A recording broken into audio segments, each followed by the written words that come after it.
સુરતની લાજપોર સેન્ટ્રલ જેલના જેલરના નામે જેલમાં બંધ કેદીના નામે 15,000ની ખંડણી માંગતો કોલ ઓડિયો વાયરલ થતા હડકંપ મચી ગયો છે, જે અંગે જેલર પીએ ચાવડા દ્વારા અજાણ્યા શખ્સ વિરુદ્ધ સચિન પોલીસ સ્ટેશનમાં ફરિયાદ નોંધાવી છે.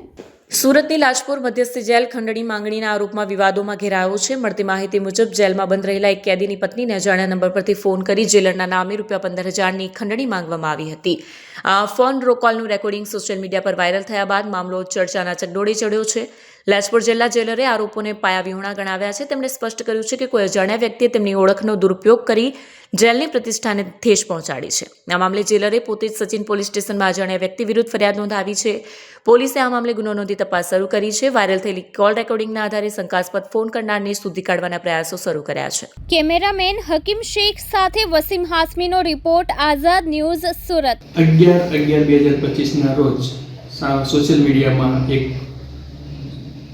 ઓડિયો વાયરલ થયેલો હતો, જે બાબતે અડાજણ પોલીસના દ્વારા એક જ ગુનાના 3 આરોપીઓની ધરપકડ દ્વારા કોર્ટના હુકમથી એને 8/11/2025ના રોજ રાત્રે અંદાજે 10:30 વાગે લાજપોર જેલ ખાતે દાખલ કરવામાં આવ્યા હતા. અજાણી વ્યક્તિઓ દ્વારા આરોપીના પરિવારજનોને મજકૂર કેદીઓને જેલમાં દાખલ થયા પહેલાં અંદાજે સાંજે 6:30 થી 7:30ની વચ્ચે ફોન કરી અને ગેરકાયદેસર રીતે રૂપિયાની માંગણી કરેલ. અજાણી વ્યક્તિ દ્વારા ફોનથી એક જ સમયે અને એક જ નંબરનો ઉપયોગ કરી પરિવારજનો પાસેથી માંગણી કરેલ.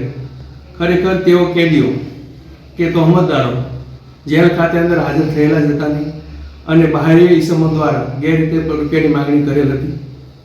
અને આવું જણાઈ આવતા અજાણી વ્યક્તિઓ વિરુદ્ધ ખોટી ઓળખાણ આપી અને ગેરકાયદેસર પ્રવૃત્તિ કરવા બદલ સચિન પોલીસ સ્ટેશન ખાતે ફરિયાદ દાખલ કરવામાં આવેલ છે. અને આપના માધ્યમ દ્વારા જણાવવાનું કે જાહેર જનતાને કોઈ પણ પ્રકારના આવી રીતના ફોન દ્વારા કે વિડીયો કોલ દ્વારા કોઈ પણ રૂપિયાની માંગણી કરવામાં આવે તો સતર્ક રહી નજીકના પોલીસ સ્ટેશનમાં ફરિયાદ નોંધાવી અથવા તેમને જાણ કરી અને તેઓના વિરુદ્ધ કાયદેસરની કાર્યવાહી કરવા આપ સર્વ લોકોજનોને અપીલ છે.